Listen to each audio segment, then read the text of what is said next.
below. Very quickly, I just want to talk about the latest classic Doctor Who story I watched on this journeying through all of Classic Who. If you haven't seen my previous entries, I'll try to remember to link the playlist below. But anyway, this was the Aztecs, and this is actually one of the very few classic Doctor Who stories I have seen before. Back when I first got hard into modern Doctor Who, probably in 2012 or so. Netflix had a Classic Who selection.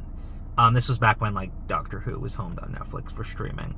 And they had very, very few stories, but one of the stories I watched was the Aztecs. I think it was the first one on there, in their limited story selection chronologically, and I figured, hey, I love history, this seems like an interesting topic, I'm gonna dive in. And I remember really not getting into it at the time, and not enjoying it, but I didn't remember anything that happened in it, so I figured, hey, I can't skip this, I gotta rewatch it and do a video, because I don't remember what happened in it.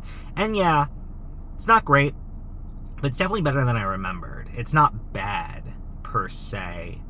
It's just, I don't know, my read on this story was that it was, not so much culturally insensitive, but more so it was one of the early stories trying to take the lesson, a lot of Doctor Who stories, that you can't change history even if it's tragic. And I think that's an important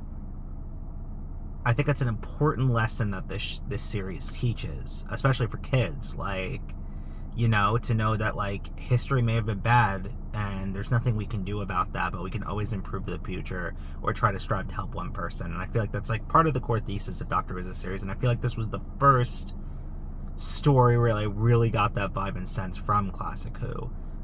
So I really do admire that. Early signs of what the Doctor will become as a character were definitely coming out here. So I like that quite a lot. However, when I say insensitive, I mean,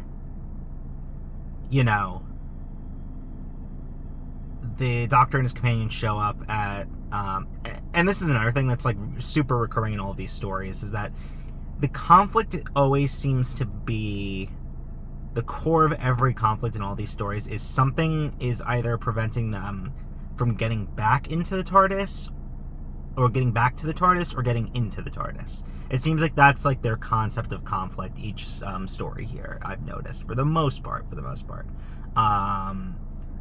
Sometimes it's an antagonistic force would be hey, I need you to do something for me before I can give you access back, or there's some other reason. But it seems to be the recurring theme, and it's okay, and it happens a lot in Modern Who too, but I'd like to see some more unique, interesting conflicts here. And there is some of that, don't get me wrong, but that's always seems to be the core of these stories.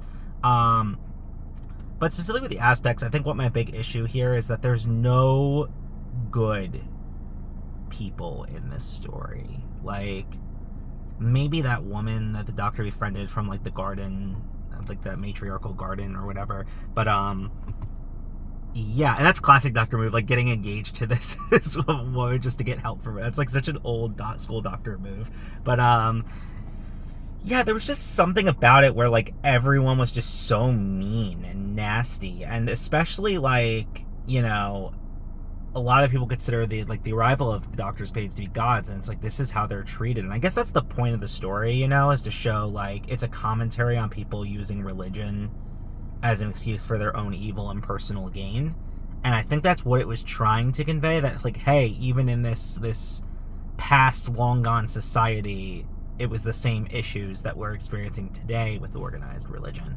And I thought that was very conceptually interesting, but it does leave a very sour taste in your mouth when you go to in a 60s media piece, you go to an not ancient, but past, different culturally civilization, and portray them as incredibly evil and conniving. And there was definitely I got the vibe, and there's some of this in Marco Polo as well, but I got the vibe of some insensitivity there, and I didn't quite care for it. It didn't age the best, But I get what they're trying to do, and I think that's what I missed when I first watched this over, like, probably 12 years ago at this point, this story.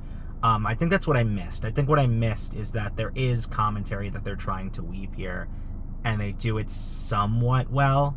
You know, there is a story they're trying to tell here, and a commentary on modern organized religion that they're trying to weave in here. I just think that they brushed it with a little less insensitivity, which Doctor Who, as it progresses, will obviously get to that point. This was the 1960s. I think the fact that they're trying to tell this story, even at that time, in a predominantly white society with a predominantly white cast is very interesting.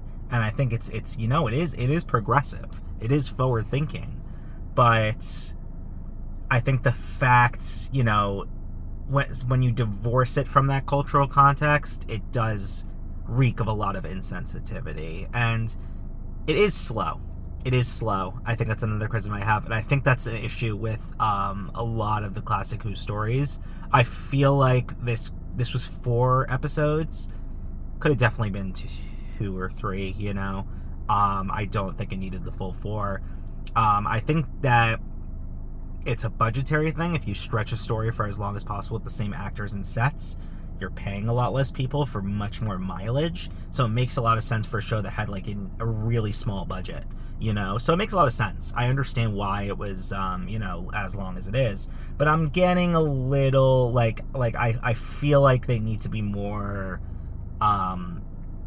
conservative with the stories that they make super long. And this wasn't even super long. There was some that had like 6. I think Marco Polo had like 6 episodes, right? I don't remember exactly, but like, yeah, like, it's just, you know, this story could have easily been told in 2 or 3 episodes completely. There was a lot of time of dilly-dallying filler. They repeat, I think, and I noticed a lot of classes, they repeat plot threads over and over again, where it's like within the same story, I mean. Like Ian has a fight. What is he going to do with this warrior chieftain? An episode or 2 later, Ian has that same fight with that same guy. It's just like, you know, a little frustrating in that sense, but I loved the dynamic between the Doctor and Barbara here, and I feel like this is the first time we've really seen a companion sort of break through a little bit to the Doctor and, like, rock his, like, we can't interfere, we can't help, we can't do anything core a little bit. Because he gets, like, you know, he gets more into, you know, the helping by the end of the story. Very subtly, very little, but, like, it's there. It's definitely there. And it's, like, I do, like, as I mentioned earlier, I do like how you're starting to see little hints and blueprints of little, like, weaves of what the show would become. And I really do like that. I feel like that was, like, most prevalent in this story of all the ones I've watched. So, overall, like, not terrible as I remembered it, but, like, not a favorite by any stretch. It's a pretty, like, I have a feeling, as much as there was that I did value about this, I have a feeling if you cut to me 10 years later, like I did last time I watched this story, I would not remember a single thing that happened. I just get that vibe. So, yeah. I'm glad I rewatched it, though. I'm glad I rewatched it and was able to pick up on some of that, you know, commentary and subtext that I missed when I did my first watching back in teenhood. So, yeah. I don't think there's another story that I've seen already for a long time.